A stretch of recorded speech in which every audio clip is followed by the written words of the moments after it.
Quiero contar una historia acerca de un zapatero llamado Martín. Y este hombre vivía en un pueblo, en una montaña. eh, Me parece que esta historia, me parece que es de Italia, pero no estoy convencido. Pero es una historia, una anécdota muy hermosa de un zapatero. Y es que Martín había perdido su esposa, había quedado viudo y sus hijos ya habían crecido, se habían ido, así que él estaba solo en su casa, pero él tenía su negocio de reparar zapatos en su casa, pero era un hombre de mucha fe. Y siempre oraba a Dios y le decía a Dios que si lo podía visitar o que si podía hacer un milagro enviando a alguien muy especial. Él esperaba siempre la visita de alguien muy especial.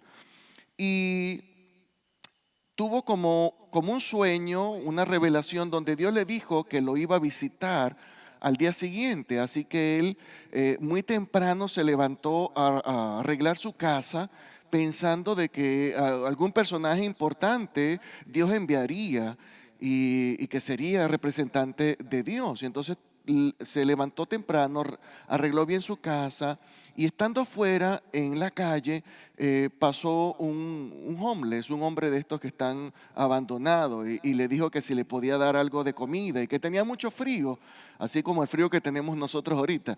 Y tenía mucho frío y él pues en su compasión le dijo, bueno, entró a la casa, le dio un poquito de leche, le dio un pedazo de pan, lo dejó cerca de donde estaba el fuego para que se calentara un poco y le arregló como una bolsita con algunos alimentos y luego este hombre pues se fue.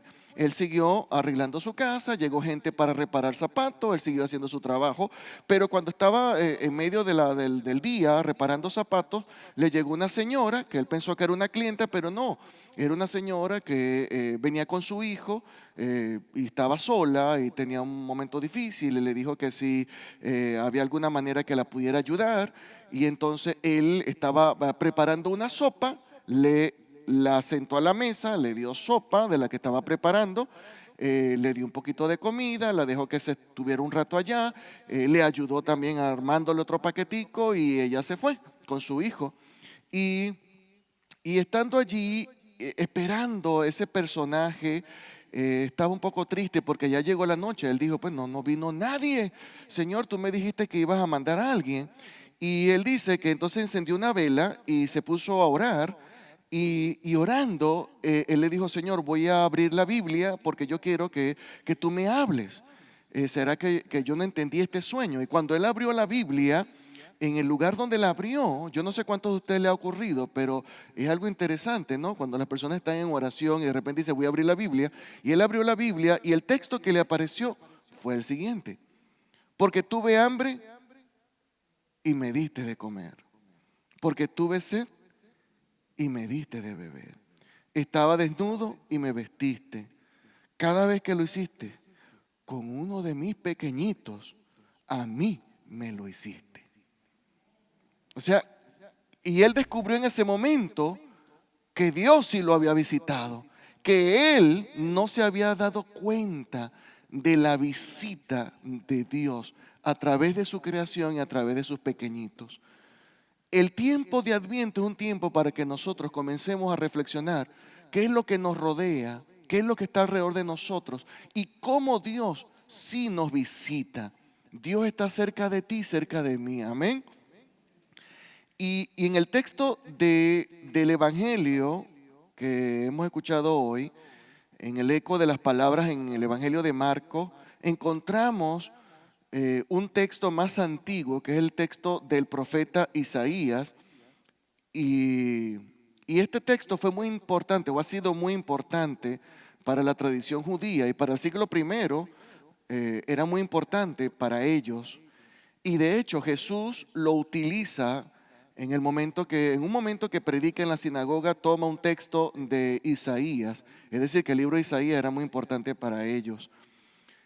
Y, y yo noto que en el texto de Isaías, en el capítulo 40, en los primeros, esos 11 versículos que hemos escuchado hoy, hay una gran riqueza que deberíamos reflexionar en, en nuestras vidas en la preparación de la llegada de Dios a nuestros corazones. Y eso es lo que quiero enseñarles en este día. Pero para poder entender un poco más acerca de quién era Isaías, o este profeta importante para el judaísmo y también para nosotros los cristianos, la palabra Isaías significa, es del hebreo, y significa Dios salva. Ese es el nombre de él. O sea, Isaías es Dios salva.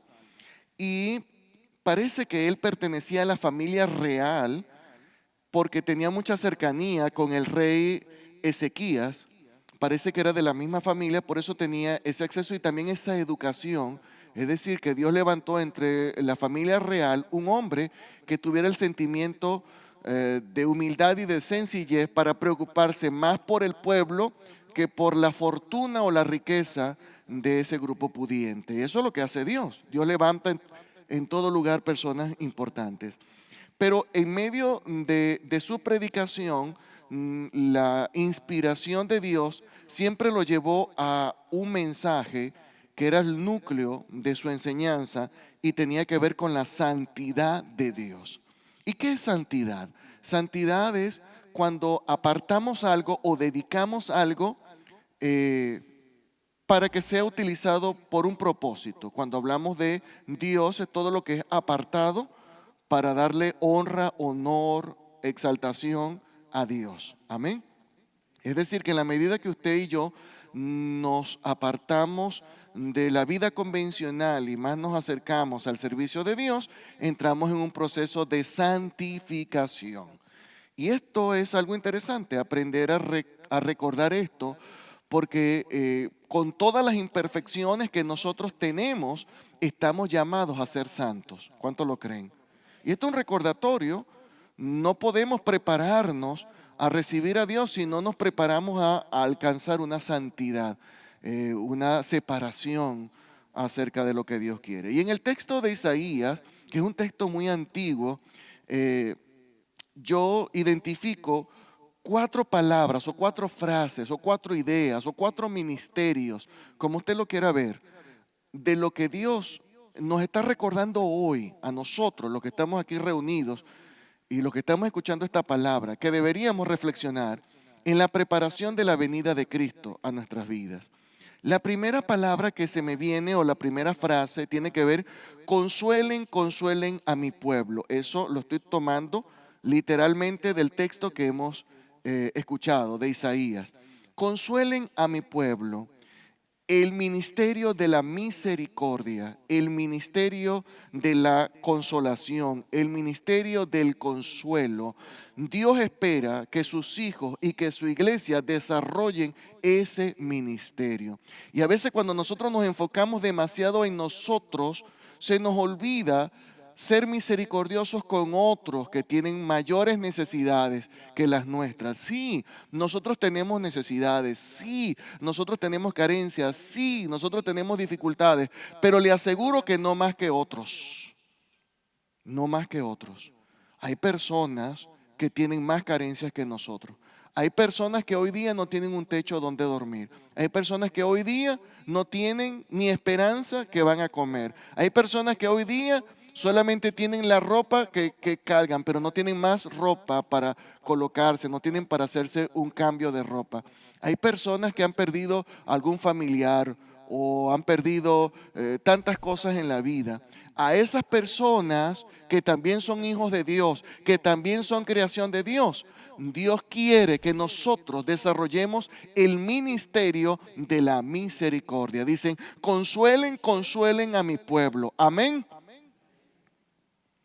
Y hay 3 claves interesantes en ese texto. Dice: hablen con cariño. A veces cuando uno va a hacer misericordia con alguien y esa persona es un alcohólico, o esa persona es un drogadicto, o esa persona tiene una adicción, o esa persona tiene una dificultad, o esa persona simplemente se unió con una pareja y la pareja lo abandonó, o la abandonó, o lo que sea. Entonces a veces nosotros no actuamos con misericordia, sino con juicio, y le decimos: eso que tú tienes por culpa de eso que tú haces. Pero la palabra de Dios no dice que nosotros tenemos que hacer eso. Dice: consuelo y cariño a mi pueblo. Es decir, que si usted va a hacer la misericordia con alguien, lo primero que le tiene que decir al Señor, Señor, dame cariño para compartirlo con esta persona y decirle que hay esperanza, que hay posibilidades y que Dios es un Dios bueno que lo puede transformar y renovar y que yo no estoy para señalarlo, sino para ayudarlo. Amén. Es el ministerio de la misericordia y en nuestro mundo mucha gente necesita misericordia. Dígale que está a su lado, sea misericordioso. Sea misericordioso, sea cariñoso. Cuando se le acerque una persona, sea cariñoso. Seamos cariñosos, demostremos que Dios está con nosotros. ¿Cuántos creen que Dios está con nosotros? ¿Quiere recibir a Cristo en su corazón? ¿Quiere percibirlo? ¿Quiere sentirlo profundamente? Sea usted cariñoso y lleve una palabra de esperanza. Dígale que su esclavitud ha terminado y dígale que Cristo ha pagado por sus faltas. Dele esperanza a esa persona. Dígale, tus faltas fueron pagadas. Tú puedes levantarte de esa posición y alcanzar las bendiciones como un hijo de Dios. Atrévete y levántate en el nombre de Cristo. Dígaselo con cariño y dígaselo para que desarrolle el ministerio de la misericordia. Eso es algo interesante que yo descubro en ese texto tan antiguo. La segunda parte es, preparen el camino. Dice, una voz grita, preparen el camino del Señor. Esa voz tiene que ver con el ministerio del evangelismo, de la evangelización. Miren, no hay personas que saben más de evangelismo. ¿Saben quiénes son los más expertos en evangelismo? Aquel que está enamorado. Ese es un evangelista nato. ¿Por qué? Porque se va a evangelizar a la otra persona. Va a preparar el terreno. Le va a dar vuelta. ¿Ve? Aunque le digan que no, le da la otra vuelta. No, que yo no quiero nada. Y por allá le llegan las flores y por allá le llegan los chocolaticos. Entonces, ¿quién es el mejor evangelista? El que está enamorado. ¿O no recuerdan esa etapa de sus vidas, aquellos que pasaron por ese momento? ¿Cómo eran esos varones? Insistentes. Todos los días pasaban por allá, todavía tocaban, se acercaban, hechos los gatitos que no hacen nada. Miau. ¿Te ayudo con algo? Sí, porque ve, después se convirtieron en unos leones, pero primero eran unos gaticos. Es el misterio de la evangelización, aquel que quiere preparar el terreno para luego entonces hacer la invitación y la conversión. Conviértase a mí, venga y acompáñeme. Y muchos cayeron en esa evangelización, ¿verdad que sí? Entonces, lo que yo digo con esto, necesitamos estar enamorados de Dios, estar enamorados de la palabra de Cristo, estar enamorados de la vida espiritual para poder llevar con esa fuerza el entusiasmo a otras personas que dicen que no a Cristo. Nosotros no nos conformamos con ese no, insistimos. ¿Con qué? ¿Con qué herramienta? Con la herramienta del amor. Amén. Con la herramienta del cariño. Acercándonos a estas personas y demostrándole que Dios tiene algo maravilloso para ellos. Nunca desistiremos, porque el ministerio del evangelismo es el ministerio del amor y de la misericordia. Miren esto, y está aquí desde la antigüedad revelado para nosotros. Si usted hace esos ministerios, Dios se está acercando profundamente a usted, porque es Dios quien ayuda a que se desarrolle estos ministerios. Amén. La tercera frase que yo descubro en este texto tan precioso de Isaías, en esos 11 versículos, es que no se nos olvide que nosotros somos pasajeros. Dice que todo hombre es como la hierba. ¿Cómo es la hierba? Que un día crece y el otro día se muere. Que no se nos olvide que somos pasajeros. Dígale que está a su lado, no se te olvide que eres pasajero. No se olvide, no se olvide. Y no estoy hablando pasajero de un bus, no estoy hablando pasajero, ¿verdad? En un transporte público.